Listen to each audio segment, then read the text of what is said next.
అందరికీ జై భీమ్. నేను Rajesh Mahasen. Welcome to Mahasen media. Pastor Praveen గారి కేసులో తప్పుడు ప్రచారాలు చేస్తున్న ప్రతి ఒక్కరిని కూడా ఆల్రెడీ తూర్పుగోదావరి జిల్లా ఎస్పీ గారు వాళ్ళ టీము గుర్తించడం జరిగింది. వాళ్ళందరి వివరాలు కూడా సేకరించడం జరిగింది. ఈ కేసులో పూర్వపరాలన్నీ బయటకు వచ్చిన తర్వాత వీళ్ళందరి మీద కూడా చర్యలు తీసుకునే పరిస్థితి ఉందండి. ఎవరైనా ఒకవేళ అలాంటి తప్పుడు ప్రచారం చేసే ఉద్దేశం ఉంటే వాళ్ళు క్రిస్టియన్ కావచ్చు, హిందూ కావచ్చు, ముస్లిం కావచ్చు, ఎవరైనా సరే చాలా అప్రమత్తంగా ఉండాల్సిందిగా మహాసేన్ మీడియా నుంచి కూడా హెచ్చరిస్తున్నాం. ఎందుకు చెప్పనిదంటే కొన్ని వీడియోల్ని మార్పింగ్ వీడియోలు, ఫేక్ వీడియోలను వైరల్ చేస్తున్నారు. ఆ వైరల్ చేయాల్సిన అవసరం క్రిస్టియన్స్ ఎవరికీ లేదు. అంటే కొద్దిమంది కావాలని ఈ కేసును తప్పుదారి పట్టించడానికి ప్రయత్నిస్తారంటానికి ఆ మార్పింగ్ వీడియోలు, ఫేక్ వీడియోలో కారణం. అవేంటనేది మీకు చూపిస్తాను. ఈ వీడియో నాకు చాలామంది పంపించారండి. ఇది చాలామంది అంటే నాకు ఎక్కడ బాధ అనిపించిందంటే, ఏదైనా ఒకటి మన దగ్గరికి వచ్చిన వెంటనే చదువులేని వాళ్ళు అనుకోండి, పాపం చదువుకోలేని వాళ్ళు కంటికి ఏది చూస్తే అది నమ్మేస్తారు. లేదా మన అమ్మమ్మల తాతయ్యలు అనుకోండి, కంటికి ఏది చూస్తే అది నమ్మేస్తారు, ఏది వినబడితే అది నమ్మేస్తారు. కానీ కొంచెం చదువుకున్న వాళ్ళు, విజ్ఞులు ఏదైనా ఒకటి చూసినప్పుడు ఇది అదంటవా కాదంటవా కొంచెం కంపేర్ చేసుకుని ఇది ఒకవేళ అక్కడ జరిగినట్టు ఉందా కాదా అని కనీసం ఒక 2-3 నిమిషాలైనా సమయం కేటాయించట్లేదని నా బాధ. చూసిన వెంటనే ఎవడో అక్కడ కింద రాస్తాడు, ఇది ప్రవీణ్ పగడాల గారిని చంపేస్తున్నారు అని చెప్పి కింద రాస్తాడు. వెంటనే అది పట్టుకుని షేర్లు, వాట్సాప్ గ్రూపులు నాకు పంపించారు చాలామంది. ఆ తమ్ముడు దొరికేసింది వీడియో, ఈ వీడియో పట్టుకెళ్ళి నువ్వు సిట్ ఆఫీసర్కి ఇచ్చే కేసు క్లోజ్ అంటున్నారు. అరే ఏదైనా ఒక వీడియో వచ్చినప్పుడు అది ఎంతవరకు శాంటిటీ ఉందో ఒకసారి చూడాలి కదండి. ఇలా చూడకపోవటం వల్ల అనుకుంటే మన దేశం ఇంకా అజ్ఞానంలో ఉండిపోయింది. చదువుకున్నోడు అదే పని, చదువులేనోడు అదే పరిస్థితి. जितने भी भाई ये वीडियो देख रहे हैं, इसको हर एक भाई के पास शेयर करें। ये देखो रात में दरिंदे ड्राइवरों को कैसे लूटते हैं, जबरदस्ती लूटपाट कर रहे हैं। देखो ड्राइवर के साथ ये वीडियो यमुना एक्सप्रेस का है। यदि ड्राइवर की गाड़ी रात में खराब हो जाए, पंचर हो जाए, तो ये दरिंदे ड्राइवर का जीना आराम कर देते हैं। सबसे पहले ड्राइवर का फोन छीनते हैं, फिर उसके पैसे।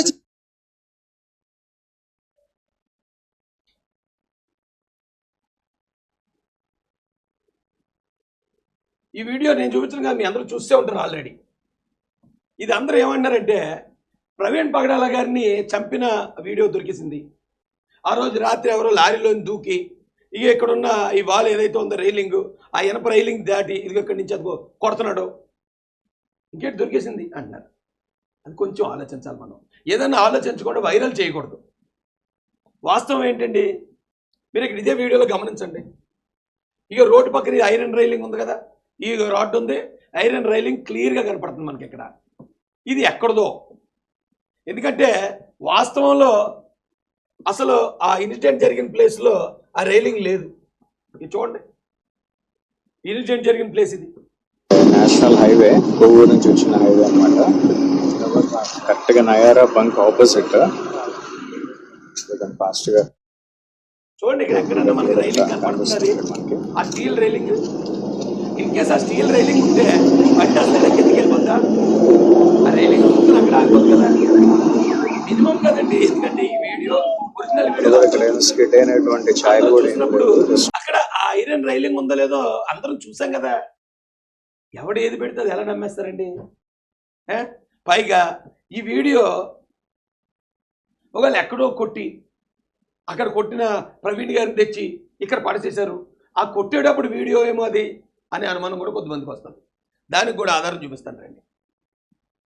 ఇదిగోండి వీడియో. ఇది ఈ వీడియో ఎప్పుడు పోస్ట్ చేశారంటే మార్చి 20, 2025. మార్చి 20, 2025. ప్రవీణ్ గారి ఇన్సిడెంట్ జరిగింది 25. ఆల్రెడీ 20నే పోస్ట్ చేశారు ఇది.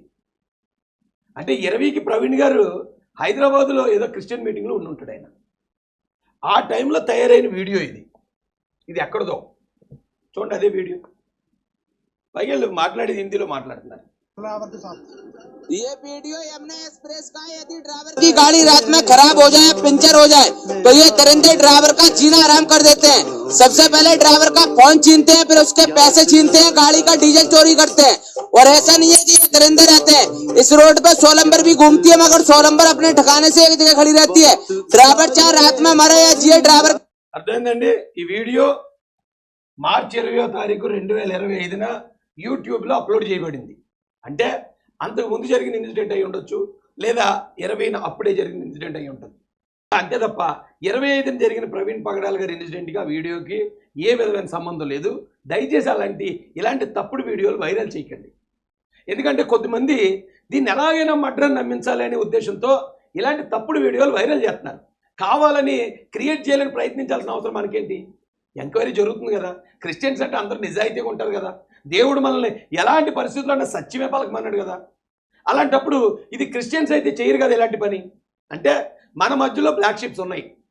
మనల్ని తప్పుదో పట్టించడానికి కొంతమంది తప్పుడు ఏదోలో పనిచేస్తారని కదా దీని అర్థం. అప్రమత్తంగా ఉండండి, ఏది నమ్మొద్దు. ఎంక్వైరీ జరుగుతుంది, పోస్ట్మార్టం రిపోర్ట్ వస్తుంది. ఎంక్వైరీ రిపోర్ట్ సీసీ ఫుటేజ్లతో పాటు పోలీసులు ఆల్రెడీ బయట పెట్టమన్నాం. నిన్న మేము వెళ్ళి ఎప్పుడైతే సిట్ ఆఫీసర్ గారిని కలిసామో వెంటనే పోలీస్ డిపార్ట్మెంట్ కూడా అప్రమత్తమైంది.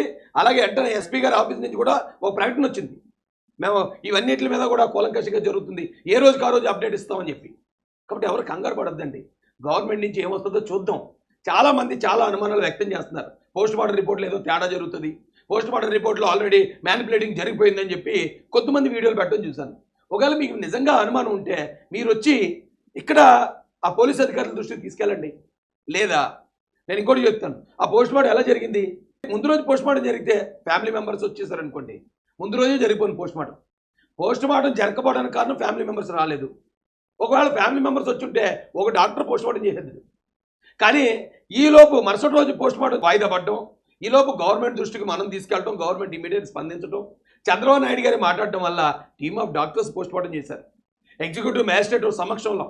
దాంతోపాటు ఒక 5 క్రిస్టియన్ పెద్దలు ఉన్నారు, కుటుంబ సభ్యులు ఉన్నారు. వీళ్ళందరి మధ్యలో జరిగిన పోస్ట్మార్టం. అప్పటికీ మీకు అనుమానం ఉంటే హర్ష్ కుమార్ గారు అన్నట్టు మళ్ళీ తెలంగాణలో కూడా రీపోస్ట్మార్టం చేయించండి.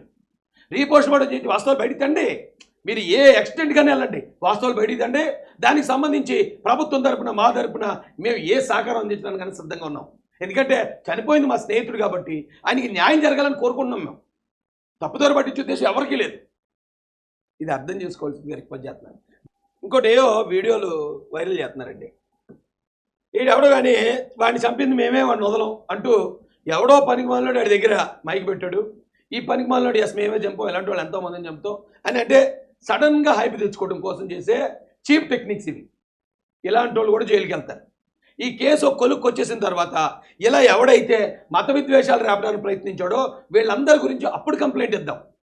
ఈ తప్పు చేసే విద్వేషాలు రేపే కూడా ఒక హిందూ మతానికి సంబంధించిన వాళ్ళు కాదండి, క్రిస్టియన్స్ నుంచి కూడా ఉన్నారు. వాళ్ళు కూడా దీన్ని ఎలాగైనా సరే మ్యానిపులేట్ చేసి పలానోడి మీద తోసేద్దాం, లేదా ఈ వర్గానికి ఆ వర్గానికి శత్రుత్వం పెడదాం అనే వాళ్ళు ఇందులో కూడా ఉన్నారు. వీళ్ళందరినీ ఆల్రెడీ పోలీస్ ఐడెంటిఫై చేసింది. వీళ్ళందరి అప్డేట్స్, వీళ్ళందరి కథలకు ఆల్రెడీ నిఘా పెట్టున్నాయి. వాళ్ళందరికీ కూడా జరగాల్సిన టైంలో జరుగుతుంది. ఇప్పుడు డిస్టర్బ్ చేయకూడదు. ఇప్పుడు ఒకవేళ నిజంగా ఈ కరోనా అరెస్ట్ చేస్తే ఈ వెనకాల ఎలాంటి పరిమాణంలో 10 మంది ఉంటారు. ఉండి వాళ్ళేమంటారు, ఎవరో ఎక్కడో పాస్టర్ గారు చచ్చిపోతే మీరు మా మతస్థుని అరెస్ట్ చేస్తారా, మేము రోడ్లు ఎక్కుతా ఉంటారు. ఇన్వెస్టిగేషన్ మొత్తం తప్పుదారి పడుతుంది. ఈ టైంలో పలానా ఓడు మనల్ని తిట్టాడు, పలానా ఓడు నన్ను హేళన చేశాడు, పలానా ఓడు వెకిలిగా చేశాడు, ఇవన్నీ ఏమన్నుంటే ఆధారాలు మీ దగ్గర పెట్టుకుని ఉంచండి. వీళ్ళందరి కోసం ఒకసారి వెళ్ళి కలుద్దాం. వీళ్ళందరి మీద కూడా ఎఫ్ఐఆర్ ఇచ్చేదాకా అవసరమైతే ఎస్పీ ఆఫీస్ దగ్గర ధర్నా చేద్దాం. అంతే తప్ప ఇప్పుడు మాత్రం దీన్ని కలపొద్దు.